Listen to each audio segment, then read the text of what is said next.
Early 2023, the PGA Tour said that the Saudi Arabia-backed league had nothing on them despite the larger purse and the more structured events. Now, things are totally different.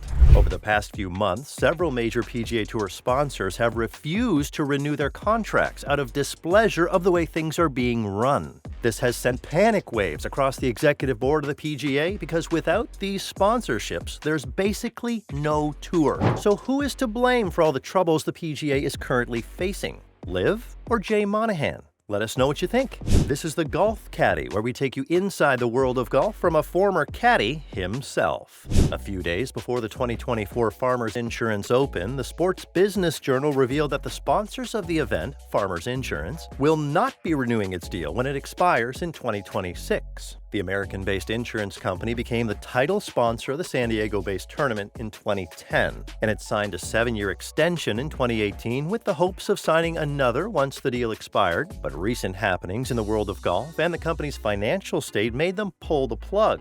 The fact about the company's finances stemmed from the fact that it laid off 11% of its workforce, or around 2,400 employees, in August 2023. The company had said it was in a bid to protect its long-term profitability. Besides that, Farmers also cut ties with 𝗖𝗚𝗚𝗅𝗏, a prominent PGA Tour golfer whom it has sponsored since 2013. In a statement describing why he was no longer with Farmers, Fowler explained it was solely the company's decision. My contract was up, and I was told they weren't looking to renew or extend. It was a good fit with them taking over as Tory, a tournament I loved and was closest to where I grew up. I loved doing the fun commercials with them over the years. It was a great partnership, and it was their decision to scale back. Just like Farmers, another longtime sponsor announced that it was done with the PGA Tour. In December 2023, while the PGA Tour was still trying to recover from the shock of losing Jon Rahm to LIV, they got more shocking news. Wells Fargo, a title sponsor since 2011, revealed that 2024 would be its last year of sponsoring the Wells Fargo Championship at Quail Hollow in Charlotte, North Carolina. Wells Fargo is not renewing the Wells Fargo Championship as a signature event in 2025 and beyond. We are incredibly proud of the 20-plus year history of the championship. The tournament has generated significant local impact and delighted golf fans in Charlotte and across the country. Since 2003, the Wells Fargo Championship has generated more than $30 million in support of numerous charitable foundations. Before Wells Fargo's announcement, another major sponsor, Honda, shared that the 2023 Honda Classic Tournament would be the last of its kind because they were putting an end to the 42-year sponsorship. And that's not the last of it. Another sponsor, RBC, only signed 1-year deals in 2024 for the RBC Canadian Open and RBC Heritage to assess their future with the PGA Tour. So, why exactly are they all leaving? The short answer is LIV. The long answers might be Jay. Since LIV joined the world of golf, many things have not been the same. The PGA Tour structure that seemed perfect suddenly became flawed, and one of these flaws is the contract the PGA Tour pros operate on. PGA Tour golfers are independent contractors, which means they can choose to attend any event that they please, whether the title sponsors are paying huge purse fees or not. Although the PGA Tour has minimum event rules for its members and incentives for playing more often, the FedEx Cup Playoffs point system. However, many golfers don't care about the incentives and choose to play only the number of events required. Those who play more avoid events close to major championships for obvious reasons. So, the reason this is a flaw is that many sponsors pay for these events because they want certain golfers on the field, and there is no way the PGA can promise they'd be present. Initially, the sponsors didn't really see it as a flaw, but with the advent of LIV, where all golfers show up at every event, it became clear that something was amiss. Another problem is the issue of the PGA increasing its purse just to keep golfers from joining LIV. When LIV made its debut in 2022, quite a number of reputable golfers jumped ship because the pay was incredible.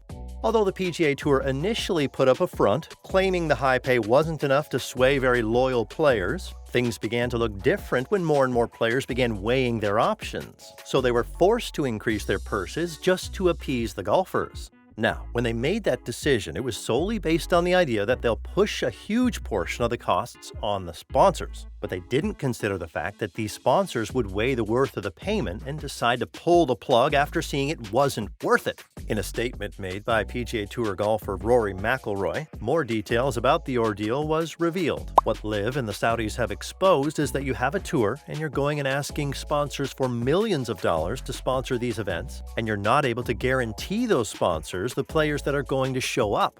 It's very hard. I can't believe they've done so well for so long.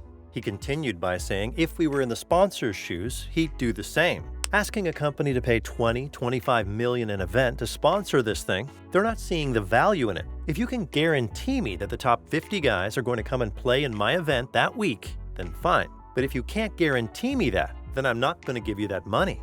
Webb Simpson, a member of the Tour Players Advisory Board, also attested to the fact that the purse sizes was the reason many sponsors were pulling out. He also said there was a possibility that more sponsors will pull out in 2024.